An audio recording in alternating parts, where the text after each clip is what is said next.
has been 35 days since the home explosion on Hogarth Avenue. As you can see behind me, some homes still remain boarded up. Windows not replaced by glass, but instead plywood. Now, behind me, another security company has taken over patrolling this street. According to the City of Flint, Premier Security is now doing 24/7 operations. They, along with Flint Police, say that they will be making sure that this street is still patrolled. According to the former security company, Michigan Security, their contract ended on December 22nd. The City of Flint saying there has not been a lapse of security on the street.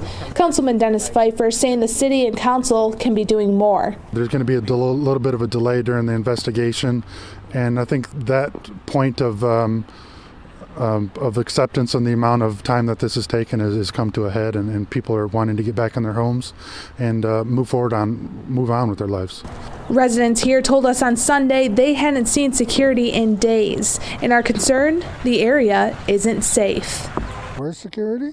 And then talking to some of the other neighbors, there's no security. It's not that hard to rip no board off nobody's windows at night. Nobody's over here watching it, so when would they figure it out if somebody did do it? Councilman Pfeiffer saying more can be done to answer these questions. Most of the residents I've been in contact with, and they know where we're at and they know the delays. There's still a lot of questions that I have that haven't been answered, as well as questions that they have.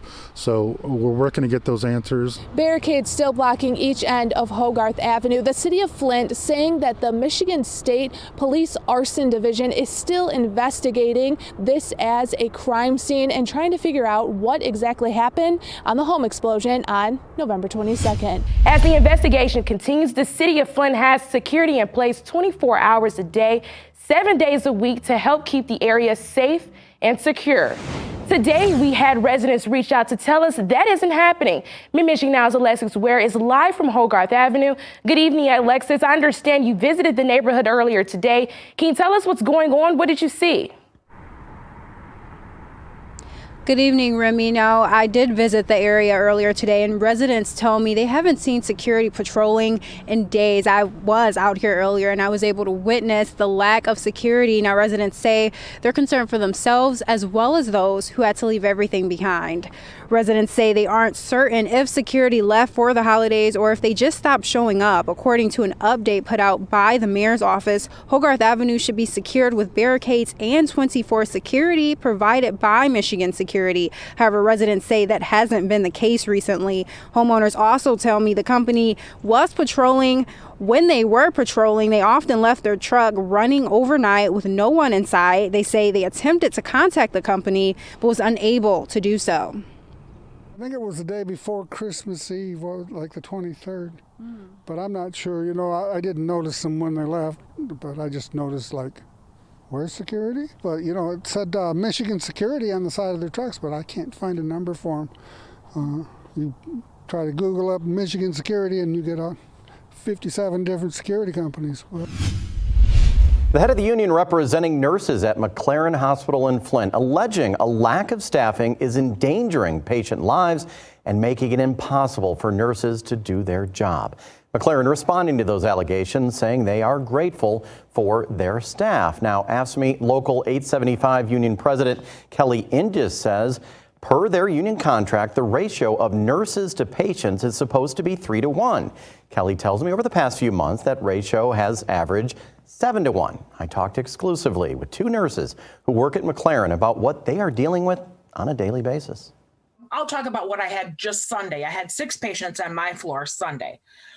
We had 24 patients. We had 4 nurses, 6 apiece. We had 1 nurse aide for 24 patients. 6 nurses or 6 patients to 1 nurse. McLaren Flint nurse Claudia Tenor said that's just one example of what she's been dealing with during her shift.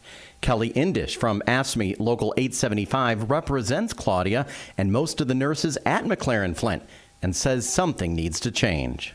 The staffing at the hospital's at dangerous levels at this point.